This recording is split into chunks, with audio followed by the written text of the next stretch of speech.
Piedade cristã. Os frutos do cristianismo verdadeiro. Por John Bunyan. Capítulo 9. Sobre a cobiça. Cobiça é desejo. Aquele que deseja, cobiça, seja algo bom ou mal. Portanto, o que é chamado de cobiça, em Êxodo, capítulo 20, versículo 17, é chamado de desejo, em Deuteronômio, capítulo 5, versículo 21. Como o apóstolo também disse, eu não conheceria a concupiscência se a lei não dissesse, não cobiçarás. Romanos, capítulo 7, versículo 7. Ou seja, eu não saberia que a cobiça era um pecado, a menos que a lei a proibisse. Portanto, embora os desejos lícitos sejam bons, 1 Coríntios, capítulo 12, versículo 31, e podem ser elogiados, a cobiça, como é comumente entendida, deve ser evitada e abominada como algo maligno. Cobiça, ou desejo maligno, é o primeiro motor que dá força a todo pecado, por assim dizer, para que se mova e haja. Como foi dito antes, o apóstolo não teria conhecido o pecado se a lei não houvesse dito, não cobiçarás. Pois onde não há o desejo de pecar, o pecado não aparece. Portanto, a cobiça carrega em si todos os pecados contra a segunda tábua da lei. Assim como uma serpente carrega seus filhotes em sua barriga. É isso que a Escritura diz quando afirma, não cobiçarás a casa do teu próximo, não cobiçarás a mulher do teu próximo, nem o seu servo, nem a sua serva, nem o seu boi, nem o seu jumento, nem coisa alguma do teu próximo. Êxodo capítulo 20, versículo 17. A cobiça pode estar envolvida em todas essas coisas. Eu penso em 8 manifestações de cobiça que impedem as boas obras e uma conduta cristã entre os homens onde quer que seja nutrida. Primeiro, quando os mesmos os homens a quem Deus deu um meio de vida confortável não se contentam com o que têm, isto é, contra o que o apóstolo diz, sejam vossos costumes sem avareza, contentando-vos com o que tens, porque ele disse, não te deixarei, nem te desampararei. Hebreus capítulo 13, versículo 5. Segundo, é a cobiça no vendedor que o leva a dizer que a sua mercadoria é melhor do que de fato o é, para que possa aumentar o preço. É a cobiça no comprador que o leva a dizer que algo é pior do que ele pensa ser em sua consciência, a fim de diminuir um preço justo. É isso que o apóstolo proíbe sob o nome de defraudar em 1 Coríntios, capítulo 6, versículo 8, e o que Salomão condena em Provérbios, capítulo 20, versículo 14. Terceiro, é por causa de sua cobiça que os homens pensam muito sobre o que os outros ganham, embora possivelmente isso sirva àqueles que têm mais necessidade do que eles mesmos, e pensam também que merecem mais do que eles. Quarto, é a cobiça que faz os homens privarem a si mesmos e aqueles que estão sob sua autoridade dos privilégios do Evangelho, para que obtenham mais deste mundo. Isso é condenado por Cristo. Lucas capítulo 14, versículos 18 ao 20. Quinto, é a cobiça que impede o homem cobiçoso de se comover e se compadecer dos pobres quando os veem ou ouvem sobre eles. 1 João, capítulo 3, versículo 17.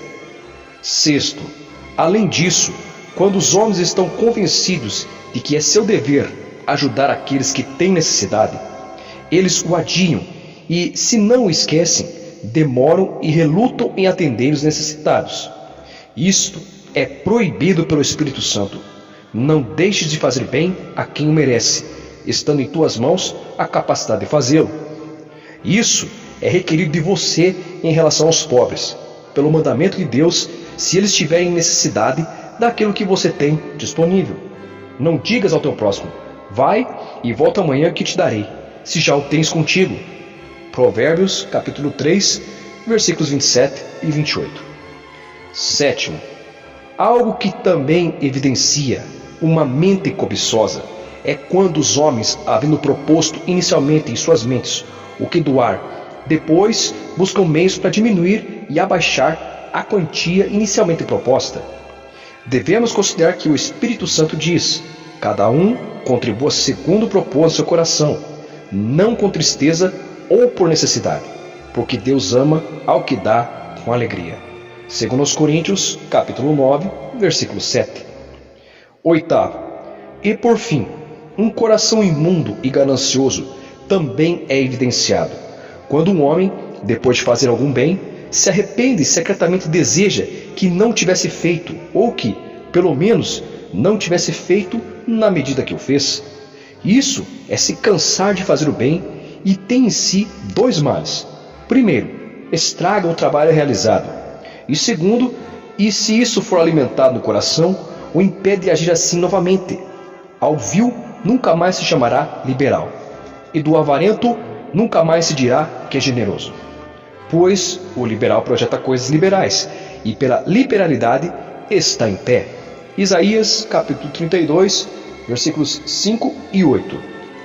Agora então, para dissuadir você desse pecado venenoso, observe que, acima de todos os pecados do Novo Testamento, esse é chamado de idolatria. Efésios capítulo 5, versículo 5, Colossenses capítulo 3, versículo 5. Portanto, o povo de Deus deve estar tão longe de cometer esse pecado, a ponto de temer até mesmo citá-los uns aos outros, para que, assim como os pensamentos adúlteros, ele não venha a contaminar o coração através de más conversações. Efésios capítulo 5, versículo 3.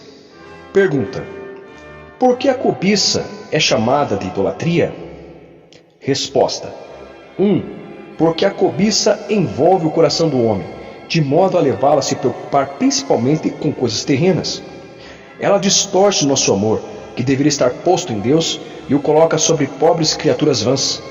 Arrasta nossas afeições para longe do céu, onde elas deveriam estar, e as põe na terra, onde não deveriam permanecer. Ezequiel, capítulo 33, versículo 31, Filipenses, capítulo 3, versículos 18 ao 19, Colossenses, capítulo 3, versículos 1 ao 3. Assim, ela inverte o objeto sobre o qual o coração deveria se fixar e o estabelece sobre o que não deveria. A cobiça faz um homem abandonar a Deus, a fonte das águas vivas, e o leva a buscar cisternas rotas que não retêm as águas. Jeremias, capítulo 2, versículos 11 e 13. A cobiça rejeita o cuidado, o governo e a providência de Deus em relação a nós, e faz com que façamos de nossos cuidados e trabalhos um Deus. E então, em vez de confiarmos em Deus, passamos a estar inquietos, tanto para manter o que temos, quanto para obtermos mais. Essa era a idolatria de Israel de antigamente, e a origem de todas as suas práticas idólatras, porque sua mãe se prostituiu, ou seja, cometeu idolatria. Aquela que os concebeu ouve-se torpemente, porque diz: irei atrás de meus amantes, que me dão o meu pão e a minha água, a minha lã e o meu linho, o meu óleo e as minhas bebidas. Oséias, capítulo 2, versículo 5. Terceiro, a cobiça desaprova a maneira de Deus em dispor de suas criaturas, e as ordenaria e disporia de maneira diferente da sabedoria celestial e divina. E daí que surge todo o descontentamento a respeito dos lidares de Deus para conosco.